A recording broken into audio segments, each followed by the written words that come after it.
First story is titled, Am I the a-hole for giving my sister an ultimatum unless she babysits my daughter? Hi all. Sorry, I'm 28 female, on mobile. During the great year of 2020, my sister, 25 female, lost her job and lost her apartment. It sucks all around. She loved her job and the area she was in, but she was the newest employee on a department that was the most likely to be downsized. She asked to move in with me. I live in the next major city near her and gave her an opportunity. I have a 3-year-old daughter, and around the time she had been laid off, my babysitter had to quit because of 2020 reasons. I live in a 3-bedroom house in the outskirts of town, so I offered that she gets her own room, bills paid, and groceries if she watches my daughter while at work until she finds a job/gets her job back. I didn't ask her to cook or clean. I prefer to cook, and I prefer to clean myself, so I know that it got done. At the time, she agreed. I prepared my daughter's meals in the morning and meds every day, so my sister's job is to make sure that when I get home, my daughter is still alive. It's been 2 months, and they seem to have really bonded well. But she confronts me last night, demanding she be paid $25 an hour every time she has to babysit. Her last job was $15 an hour, and she watched my daughter for about 8 hours a day, 4 to 5 days a week. Her current bills, including car payments, student loans payments, and cell phone bill and credit card payments, the cost of the room, any activity that she takes my daughter on, pandemic permitting, and groceries add up to more than what she made in the past. I told her that I couldn't afford to house her, feed her, pay her bills, and also a sizable stipend. I might be able to do like a stipend per 2 weeks, maybe $200 a week for personal things. She told me she wouldn't watch my daughter any longer. I told her if she doesn't, then I would be making her move out, following all legal proceedings, and wouldn't pay her bills any longer. I have a backup babysitter who I would pay what they quoted me, but they wouldn't be leaving with me. They would have a living wage for the area, $20 an hour, plus additional compensation for activities that they take my daughter on. My sister started crying and left the room. Am I the a-hole? I feel horrible. I hate confrontation and being mean. Thank you for judgment and advice. Now for the top comments. Not the a-hole. Yeesh, talk about biting the hand that feeds. Crap, for that pay, I'll be more than willing to be her nanny. Exactly. The other alternative is OP says sister is right, and they should put the whole arrangement on a more formal footing with a rental contract and an employment contract. She will pay $25 per hour babysitting, and sister can pay $800 rent plus $200 bills and buy and cook her own food. Sister will also have set responsibilities as part of the childcare, which includes preparing the kids' meals and supervising all homework and school pickup. Not the a-hole. She's being completely unreasonable. Do a bit of quick, dirty Googling to find out market rates for renting a single room in someone else's home. Add in the cost of all her monthly bills, plus the amount your grocery bill has increased with her there.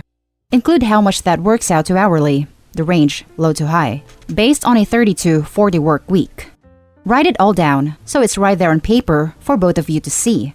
Then explain that this is how much you are paying her to babysit. And if she doesn't like this wage, she's welcome to get out. It is the goddamn height of entitled a-holery to ask your single mom, sister, to house you when you lose your job, pay all of your monthly bills, including credit cards, provide you with food and all the other necessities of life, with no expectations of cleaning or cooking, then be upset that you have to exchange 30 to 40 hours of your life hanging out with a delightful toddler you love dearly for all this. Thank you. Yeah, my husband unfortunately passed away last year. Life hasn't been that great lately. Haha. My daughter is my entire world, and my sister and my daughter love each other. I thought that bringing my sister in, they could bond, and I wouldn't have to worry about pandemic and strangers meeting my daughter. I am one of those folks who gives literally everything to anyone. Probably my fatal flaw. Haha. Thank you for your words.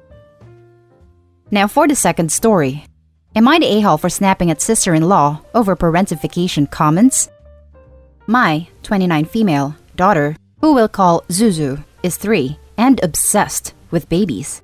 She has told me she wants 700 babies when she grows up, normal, and my wife has joked that going into her room at night is creepy, because in the bed there's like 17 baby dolls and then our actual daughter.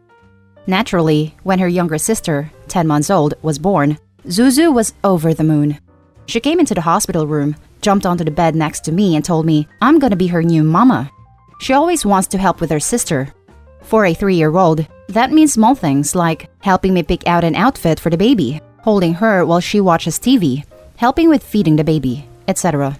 Zuzu is constantly supervised while doing these things because she's 3 and, can see a bird in the window and then all focus is on that.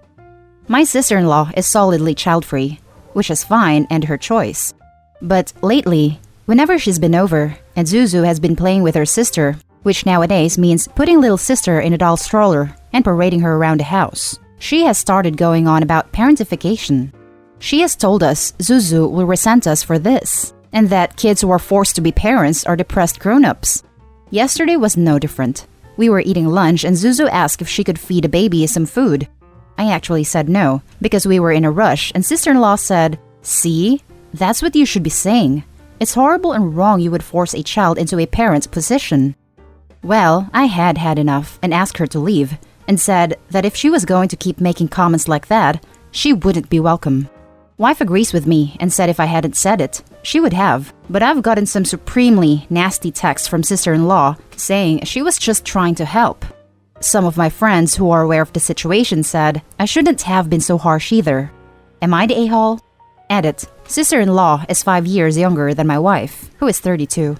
They have no other siblings, and from what I have seen, wife has told me, etc., there was never anything like parentification ever. Now, for the top comments. Not the a-hole. Parentification is abuse. My mother did it to me, but this is not parentification. Seconded, as someone who was also parentified. Parentification is forced caregiving and does not allow a child to be a child. Zuzu clearly enjoys helping with her sister, and these are things she chooses to do, rather than you forcing her. Sister-in-law needs to get a grip. Not the a-hole. Thirded, my brother was parentified and had zero ability to cope with it, because he was only 14. A lot of messed up things happened as a result, and now I have lifelong post-traumatic stress disorder. Not the a-hole, OP. Not the a-hole. First, no forcing there. She's asking. Second, it's totally natural. And finally, getting toddlers involved is a really good way of heading off sibling rivalry. You're doing fine. Sister-in-law should butt out. I absolutely agree. I was obsessed with my brother when he was born. Younger siblings are the best. Can't teach your Cabbage Patch Kids dumb first words while mom and dad are angling for mama and dada. Zuzu's trying to get her first word to be Zuzu, of course, or sunglasses, which I have no explanation for. Next story is titled, Am I the a-hole for asking my daughter to share her college fund with her brother? I have 2 kids. Luke is 20 and Grace is 18. My soon-to-be ex-husband has a younger sister who is the same age as Luke.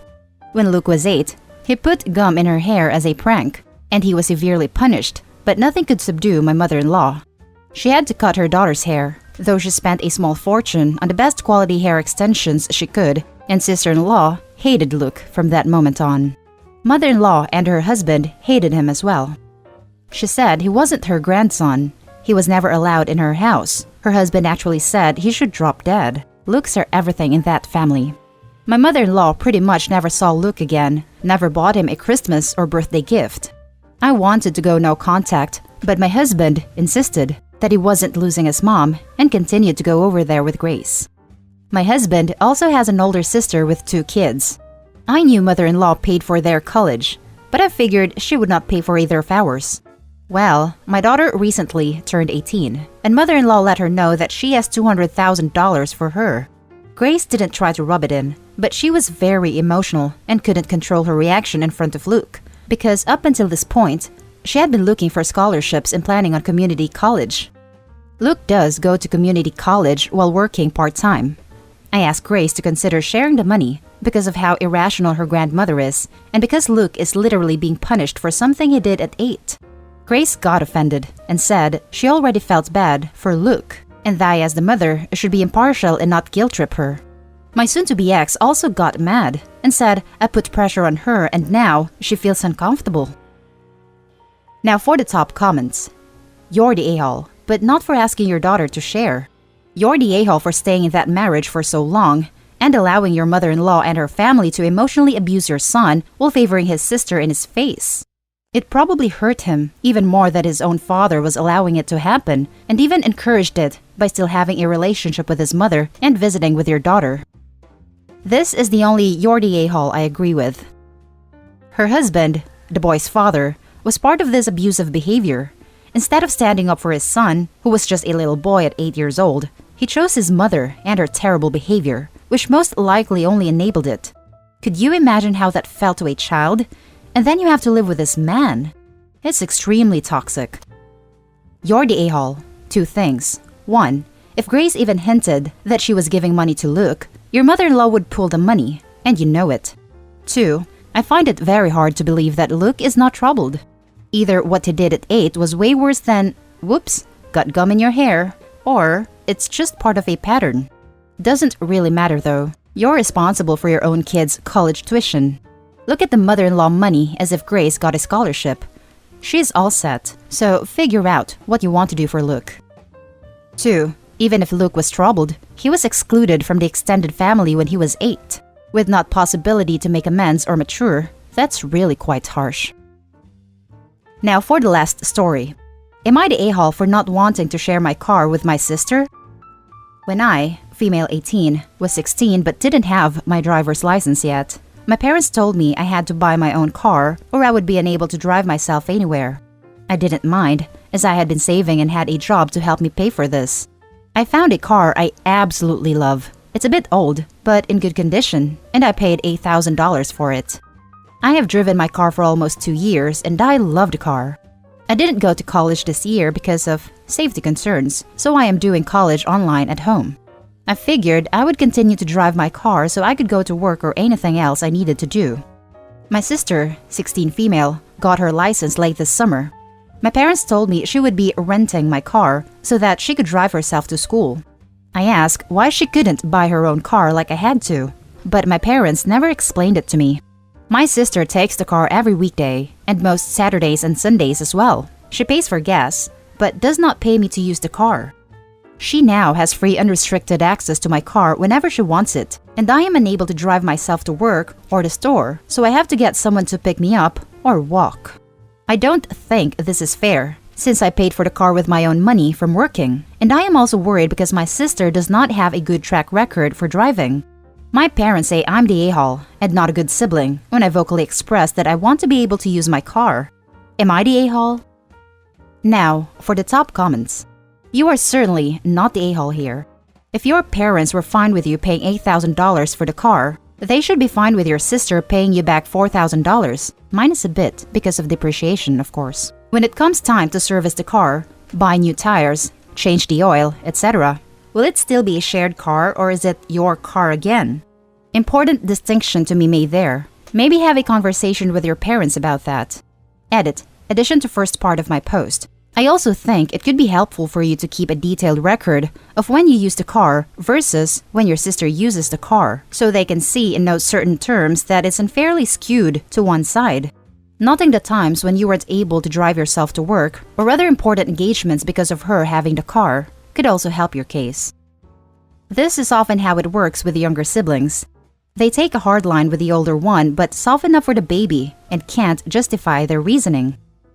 Not the a-hole. Put a stop to this immediately. As the car owner, you are liable for any damage or accidents that your sister gets into. If she hurts someone, you could be sued. This is a dangerous situation for you. Aside from that, she isn't renting your car. She's stealing it.